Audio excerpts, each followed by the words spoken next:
2, 3, Go. Dalam Keluaran 34 ayat 22. Dalam kitab Keluaran pasal yang ke-34 ayatnya yang ke-32, saya baca demikian firman Tuhan. Apa yang akan terjadi di dalam Alkitab pada waktu pergantian tahun atau pada perayaan tahun menyambut tahun baru itu, hari raya 7 minggu, yakni hari raya buah bungaran dari penuaian gandum. Berarti artinya di pergantian tahun itu bahwa penuaian buah haruslah kau rayakan, juga hari raya pengumpulan hasil pada pergantian tahun. Dalam perayaan pergantian tahun adalah sesuatu yang saya bilang tadi, sesuatu hal yang disebut dengan kegembiraan, disambut dengan kegembiraan. Orang Israel pada pergantian tahun itu disambut dengan pengumpulan hasil apapun, buah-buahan, bungaran dari penuaian gandum, lalu dirayakan juga mengumpulkan hasil daripada apa yang mereka kerjakan, dan mereka akan sambut dan mereka akan rayakan bersama. Tapi saya tidak akan berpanjang ini, tapi saya sedikit melompat di 2 Samuel pasal 11, Bapak Ibu. Dalam 2 Samuel pasal 11 ayat pertama, kita lihat apa yang terjadi pada pergantian tahun Daud dan Bathsheba. Pada pergantian tahun, sekali lagi 2 Samuel 11 ayat yang pertama mulai saya baca. Pada pergantian tahun, pada waktu raja-raja biasanya maju berperang, maka Daud menyuruh Yoab maju beserta orang-orangnya dan seluruh orang Israel. Mereka memusnahkan Bani Amon dan mengepung kota Rabah, sedang Daud sendiri tinggal di Yerusalem. Di kebiasaan daripada orang Israel adalah setiap pergantian tahun mereka akan berperang, membinasakan sebuah kota musuh. Tapi hari ini juga saya katakan bagi kita, dalam setiap pergantian tahun kita juga akan berperang, melawan kedagingan kita dan melawan kebiasaan kita yang harus kita tinggalkan. Ayat kedua, apa yang akan terjadi? Ayat kedua, sekali-sekali peristiwa pada waktu petang, ketika Daud bangun dari tempat pembaringannya, lalu berjalan-jalan di atas soto istana, tampak kepadanya dari atas soto itu seorang perempuan sedang mandi. Perempuan itu sangat elok rupanya. Daud tidak ikut dalam peperangan pada saat itu. Dia memilih untuk tinggal di rumah. Dia memilih untuk tinggal di istana. Bapak Ibu Saudara, di pergantian tahun begitu banyak rayuan bagi setiap umat Tuhan.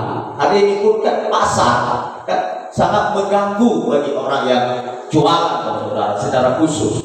Yang mengganggu karena pasar aturannya tahun baru itu adalah full, adalah tahun yang memang harus dirayakan tanggal 1 itu. Tapi berubah sekarang, Saudara. Nah, kita lihat Daud tidak ikut berperang pada saat itu, tidak ikut berperang. Biasanya raja-raja pada pergantian tahun dia harus ikut untuk berperang. Di mana ada kota musuh, di situ akan mereka mau berperang dan merubuhkan dan juga membinasakan musuh-musuh mereka. Tapi kita melihat di sini ketika Daud memilih tidak ikut, ketika Daud tidak ikut berperang, memilih untuk menyendiri, dan ketika dia berjalan-jalan di atas soto,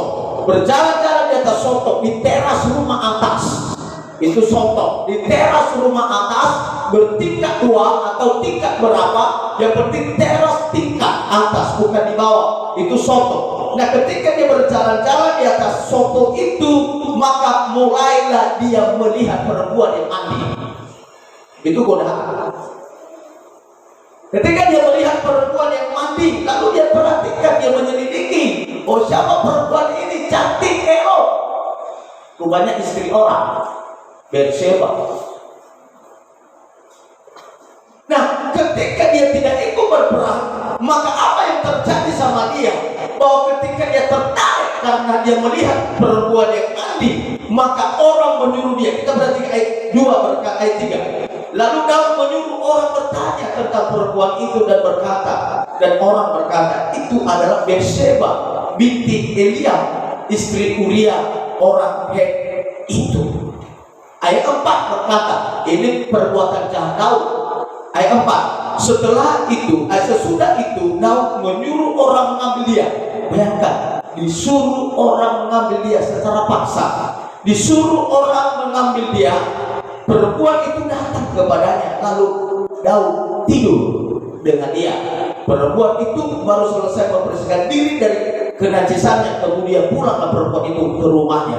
Kita memperhatikan bahwa saudara, dalam pergantian tahun ada banyak godaan yang akan menggoda kehidupan kita. Amin. Ada banyak godaan yang akan merayu kehidupan kita supaya bisa kita jatuh. Daud adalah raja yang berkenan di hati Tuhan. Sampai perjanjian baru dicatat di situ dalam Kisah Rasul bahwa Daud itu adalah orang yang berkenan di hati Tuhan. Tetapi kita memperhatikan ketika dia tidak ikut kepada orang banyak, ketika dia tidak ikut kepada orang yang banyak yang sedang berperang, maka apa yang terjadi Bapak Saudara? Bahwa dia digoda oleh setan. Makanya ngaya kita menyendiri Bapak Saudara, dan ikut kena goda. Kadang-kadang Bapak Saudara digoda kita rayuan. Kalau sifat mengumpak-umpak ira dengan kaidah digoda. Padahal dia memang tidak mau ikut. Dia memang tidak mau ikut di dalam. Tapi dia cari masalah. Kenapa? Karena dia menyendiri sama seperti Daud.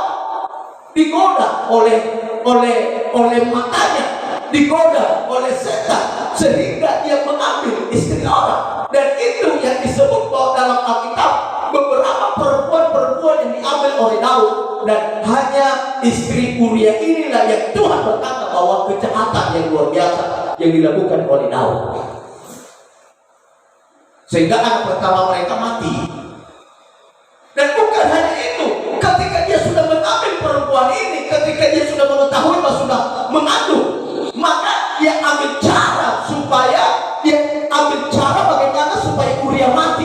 Bukankah sesuatu hal yang jahat di mata Tuhan? Ketika suatu saat mau ada peperangan, lalu dia katakan kepada Yoab, kalau ada peperangan suruh Uria barisan terdepan.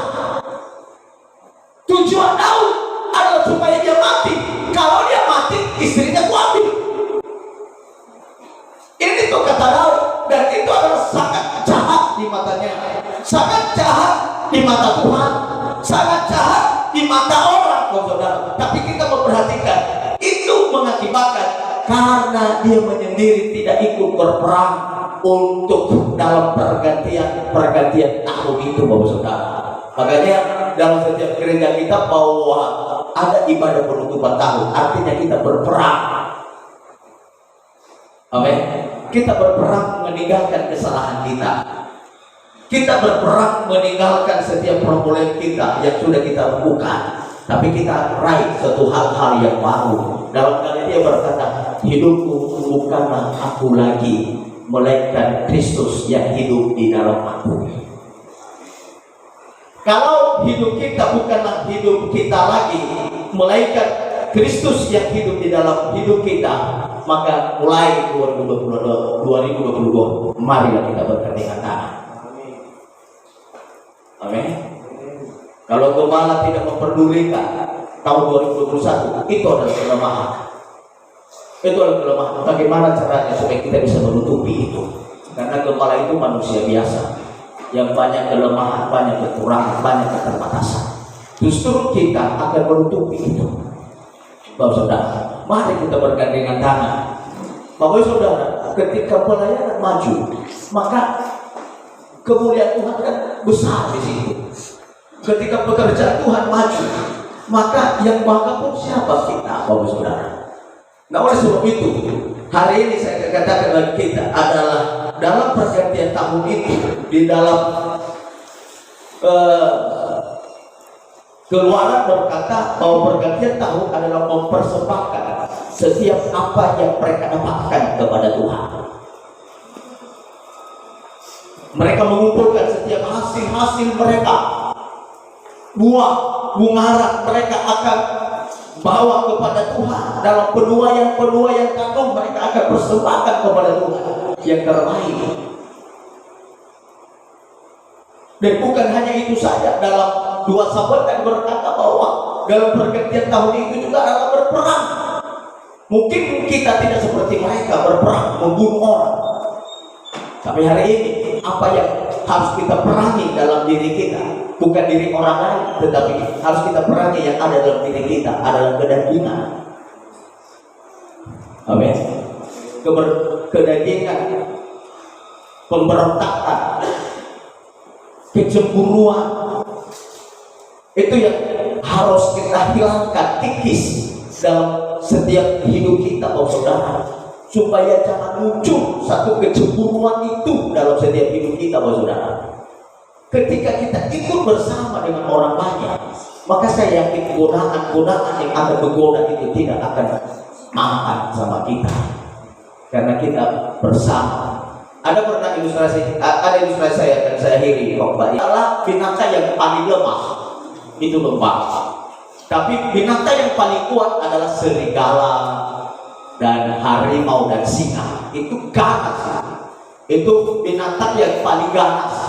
Sedangkan domba adalah binatang yang memang binatang yang lemah dan tidak membahayakan, itu adalah domba. Sedangkan kambing kadang-kadang membahayakan. Tetapi itu nabi, apalagi nanaudan. Tapi domba adalah binatang yang tidak membahayakan. Nah, suatu saat bahwa ketika domba itu kuat, mereka kumpul di satu kawanan, Mereka kumpul di satu kawanan, dan ketika mereka banyak kumpulan mereka, kawanan mereka begitu banyak, maka serigala yang dari jauh mengintip, dan ketika terus dia intip, maka serigala dia tidak bisa masuk untuk menerkam salah satu dari domba tersebut, karena mereka sudah ada di dalam kumpulan. Tidak ada. Padahal serigala itu binatang yang paling ganas. Tetapi Bapak Ibu Saudara, setelah salah satu dari domba sudah kumpul, dan salah satu dari domba itu dia pisah dari kawanan yang banyak, dari kumpulan yang banyak, dia pisah dari kumpulan yang banyak. Maka ketika dia pisah, maka barulah serigala datang untuk menerkam dia. Amin. Kita adalah jemaat, sekali lagi, kita adalah jemaat yang lemah. Di GPDP terakhir saya katakan, kita adalah jemaat yang lemah. Bolehlah kita katakan lemah. Ekonomi mungkin menengah ke bawah, beberapa mungkin menengah ke atas. Tapi kalau saudara, kita adalah jemaat yang lemah. Dipandang orang kita lemah, tapi ketika kita tetap ada dalam kumpulan orang banyak, ketika kita ada dalam kumpulan yang banyak, maka orang tidak akan pernah berkata kepada kita, kenapa kalian lemah?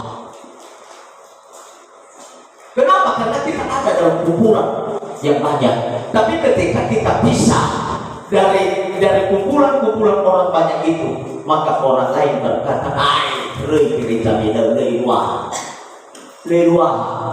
kita bagi rencana, kami bagi rencananya uang kata mesti jual, ya kan? Itu godaan. Beda mesti jual dan ini adalah amin, beda mesti jual. Saudara, itu godaan. Tetapi ketika kita tetap bersama, tetap bersama,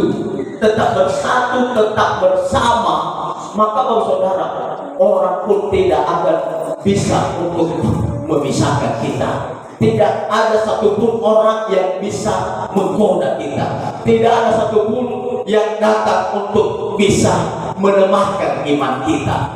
Tapi ketika kita pisah dari kawanan yang lain, maka orang katakan, oh sudah tinggi di sana. Bagi bumi bagi bakemba bukan ifataluhi nomor dong kan ada nah masuk ke bang tentu ini ifat bagi menipu kita. Sokat kembali nipu. Kan? Nasi mana? Kita tahu. Itu adalah gunakan, saudara. Itu adalah rayuan. Tapi kalau kita tetap ada dalam kawanan kebersamaan, kita yakin bahwa saudara, Tuhan pasti akan menolong kita. Tetap ada dalam kuasa persatuan itu atau kebersamaan dalam persatuan itu, saudara. Amin. Kita yakin kalau kita tetap ada. Daud ini, kalau saya yakin kalau dia ikut peperangan pada malam pergantian tahun itu, maka dia tidak akan pernah tergoda mengambil istri orang. Tapi karena dia mau tinggal, bisa dari kawanan orang, bisa dari kawanan orang banyak, sehingga tergodalah dia oleh karena perempuan yang sedang mandi.